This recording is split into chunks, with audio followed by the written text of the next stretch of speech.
Hi everybody, welcome back to my channel. I'm Ani. So hari ni I nak buat unboxing produk daripada Feverglam. Thank you so much Feverglam sebab bagi dekat I this produk untuk try dan share my review and opinion with you guys.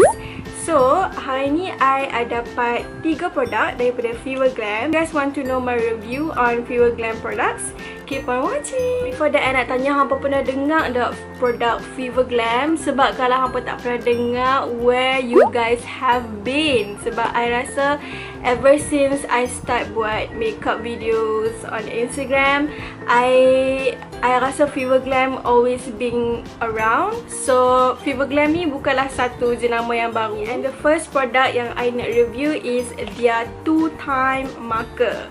So 2-time marker ni is basically eyeliner yang ada 2 tip. Satu tip yang kecil dan satu lagi tip yang sedikit besar.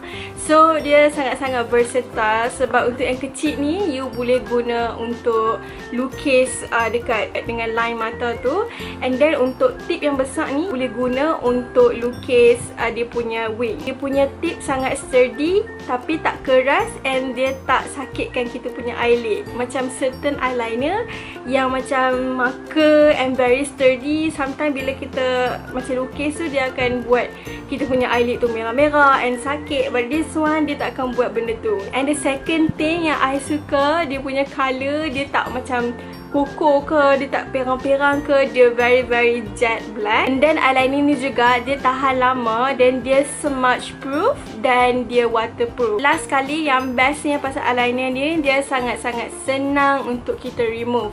Dengan guna ayak pun dia dah boleh keluar.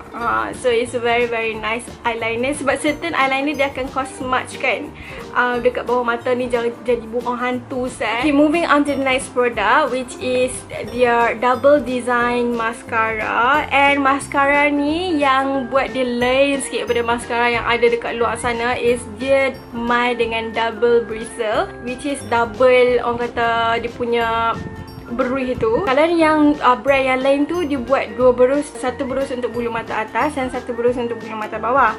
Tapi kalau this Feverglam, both berus ni untuk bulu mata atas. Tunjuk berus yang pertama ni dia lebih kepada untuk separate ataupun asingkan eyelashes tu supaya nampak lebih lebat dan macam kembang, cantik lah kiranya.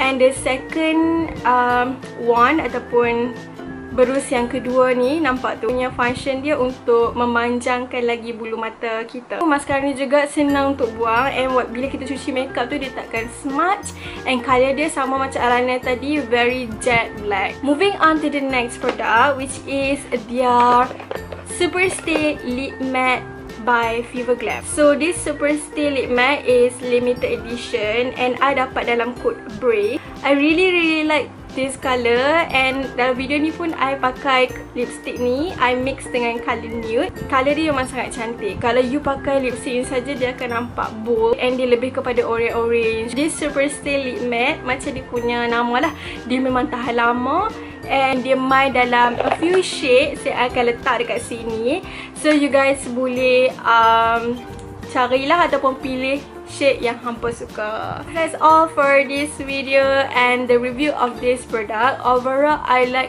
all the products, tapi my super favorite is the double tip or double design double eyeliner sebab dia memang easy, very easy to control. So yeah, I hope you guys enjoy this video, and if you did, don't forget to smash that like button and also subscribe if you haven't already. Thank you so much for watching this video. Bye.